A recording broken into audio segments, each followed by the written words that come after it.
from South Africa. He's an engineer. He's a yachtsman. He's just a good guy, and he's got a lot to say. And he's speaking out of his advanced professional speakers manual. His speech is 15 minutes long. His title is probably the way he sees the world and what he thinks we should do about it. Please. Welcome Dennis Moore to the stage. Thank you.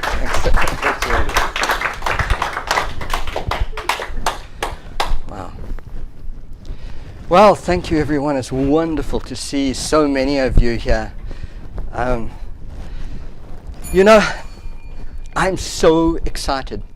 Really, have you ever been so excited that you feel like you're going to burst? Like the sunshine is just going to like radiate out of your chest?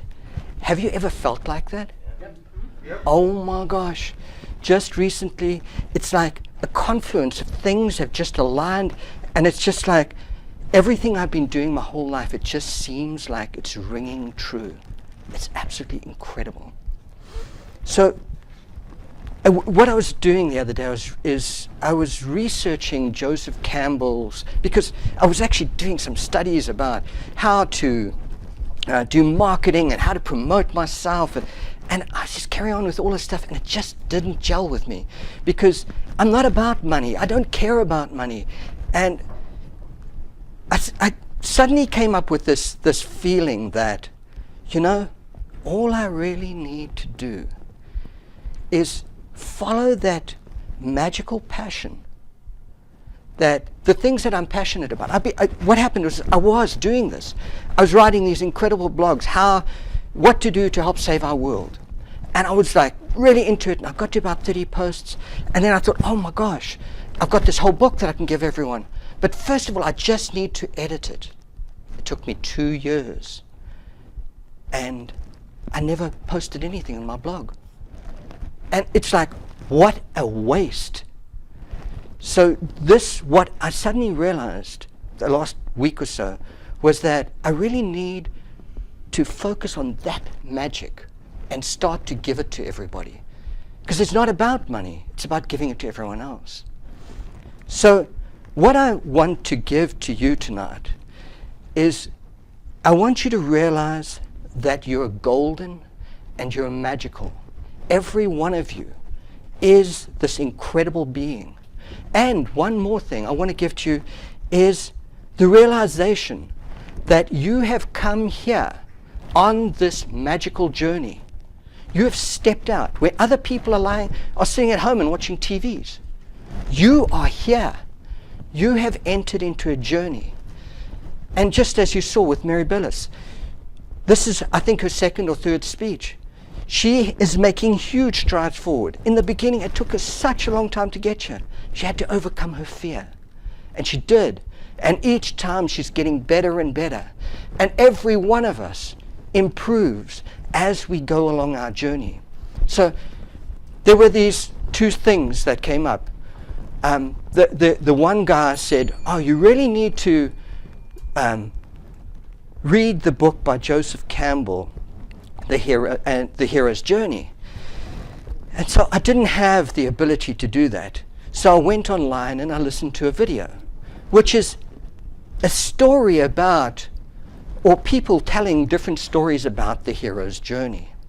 And what's so amazing is Joseph Campbell, what he does, thank you, what he does is he studies the Native American culture, and he studies the Aboriginal culture. Then he studies Greek mythology, and then Arthurian legend.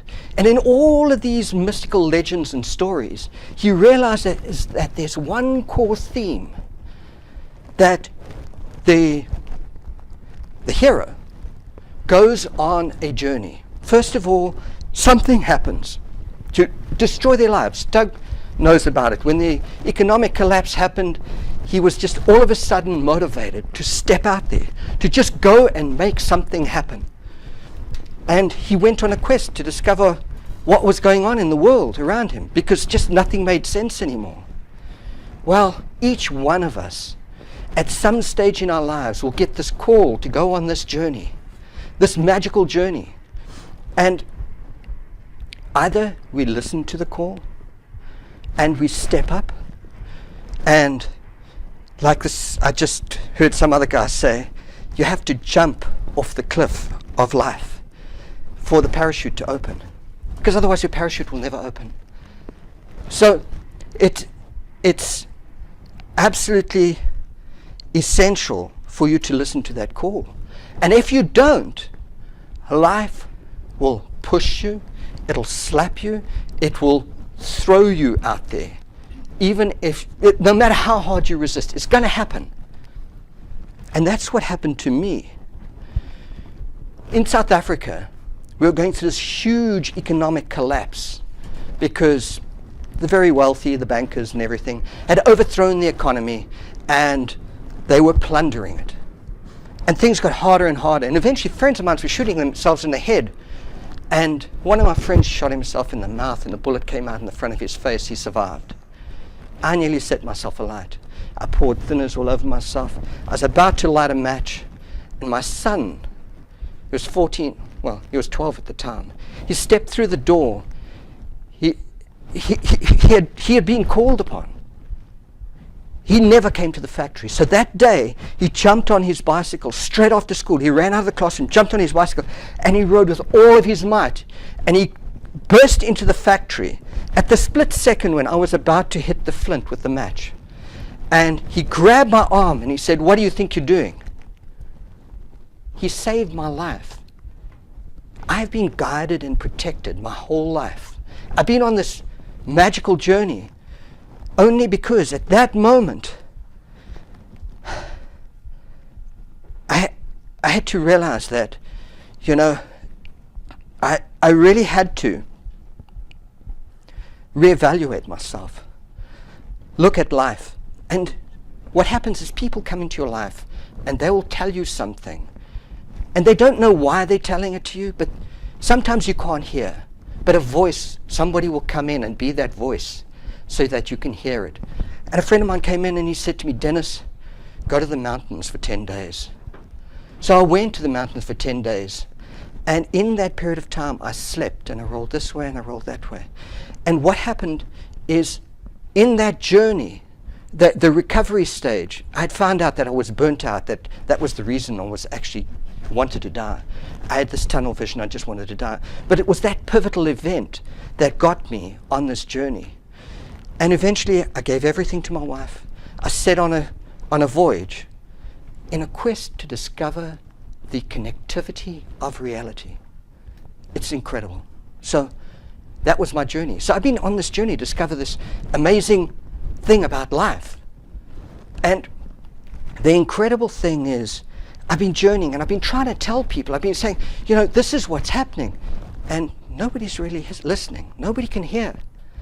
Because I don't know if I'm coming across too aggressively or too strongly, but whatever it is, nobody can hear me.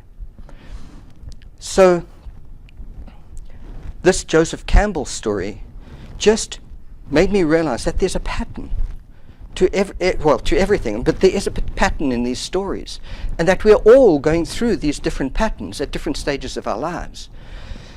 And it rung true with the concept that I've been looking at life and nature, and it's absolutely magical. It's been raining in Florida lately, and all of the trees have been washed clean. They're beautiful, just like that picture. And over there, the leaves are shining, they're gleaming. And I'm driving along the road, and I'm looking at these pictures, these trees, and I'm saying, oh my gosh, they're magical, they're gleaming. And then I look up at a signboard, and I'm like, I'm not seeing that signboard. What I'm seeing is the energy that left that signboard. It's a pattern of energy in motion that's hitting my retina and that I'm perceiving in my brain by a pattern of energy that I was taught to recognize as a tree. And then I say tree, and that's a pattern of energy. Is it not a pattern of energy? You're hearing that pattern of energy and you're recognizing the pattern of energy of tree. Isn't that magical? Oh my gosh. We live in this amazing, magical reality where every atom in our being, every cell, everything about us is these expressions of patterns of energy flowing. It's absolutely amazing. And then I watched this other story. It's a story about, there's this golden Buddha, and all of the monks gather around, and they're happy monks. They live in, they've got all the food they want. It's magical, their whole life, and they have this golden Buddha that they worship. And then one day they hear the story that there are some invading people coming. So they cover the Buddha with mud and with cement, and the invaders arrive, and they see this cement Buddha, and they're like, oh. So they don't plunder it, and they leave. Or they stay there. And they impose their whole way of life on these people. And eventually, everyone's forgotten about the Buddha. Plants grow out of it. It's just this thing. And anyway, one day, one of the Buddhas goes and he kneels down at the Buddha, and a chunk of cement falls off. And he looks up and it's, oh my gosh, it's golden. And he runs to the community and he says, oh my gosh, the Buddha's golden. And they all rush out with their chisels and their hammers, and they chisel away, and they reveal the beautiful, amazing golden Buddha. Now, what's the metaphor of that? What is the meaning behind that? Anybody?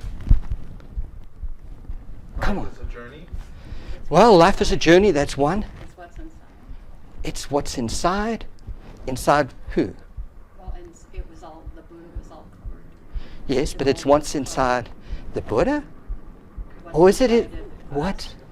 Yes, that's it. We're all golden Buddhas. We all have this incredible energy. You know, the sun shines, the plants grow, we eat the plants and we grow. Now think about that. Is it only the sun? Or is it the moon, the stars, the galaxies? The whole universe is radiating energy outward. And the plants and the trees accumulate that energy. We know that that's true because if we chop a tree down and we set it alight, what does it give off? Come on. What does a burning log give off? Heat and light. It's all of the heat and the light of the universe. So what are we? If we are assimilating that energy from the trees that powers us and gives us life, we are the heat and the light and the energy of the universe. We are golden. We are magical. Oh my gosh, can you not see that? But you see, the story about the golden Buddha is really interesting because every one of us has these layers over us that make it impossible for us to know and to see. And what are those layers? Any ideas? Old thought forms? Fear? Fear is usually one of the things that makes us put these layers on. But that's great. What else?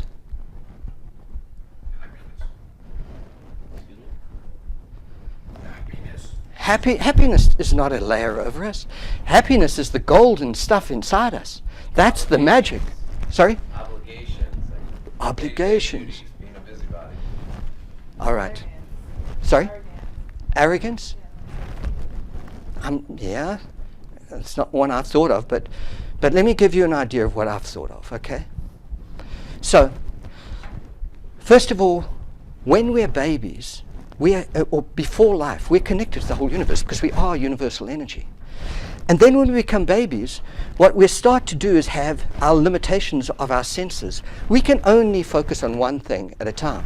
And we can see all of this other energies coming in, but I can only focus on Latanya because she's so beautiful. No, but what I'm saying is we only have, especially males, we only have this ability to focus on. Women say that they are multitaskers, they can focus on many things. But I think they just hop, skipping, and jumping. They really are focusing on one thing. But anyway, so the magical thing is that we are lost because of, first of all, the fact of our limiting senses.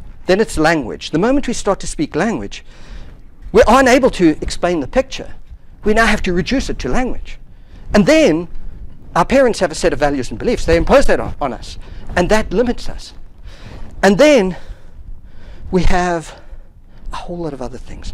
Religions, television, schooling. Schooling puts us in boxes. It takes us out of nature, where we were connected to all of the magic of nature, puts us in a box, and it teaches us these very specific, abstract ideas. And we go along and we learn them and we learn them.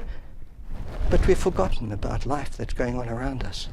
We're disconnected from that amazing, magical, golden Buddha. And this layer, and that layer, and it's politics, and it's watching TV, it's everything we do. Eventually we start to slow down so much that we become these blobs. I noticed myself doing that the other day.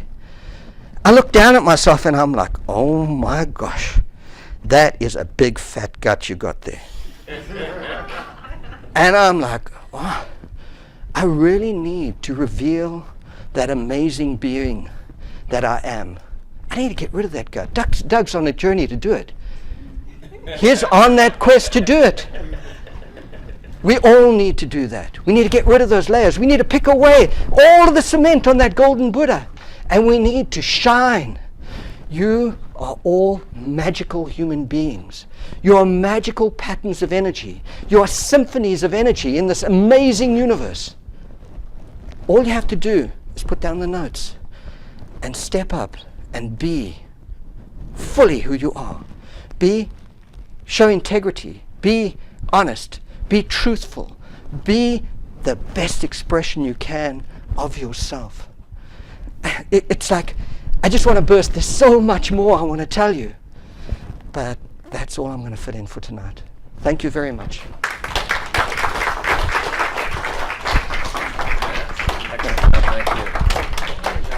Thank you. That was awesome. I must say both of you did a great job.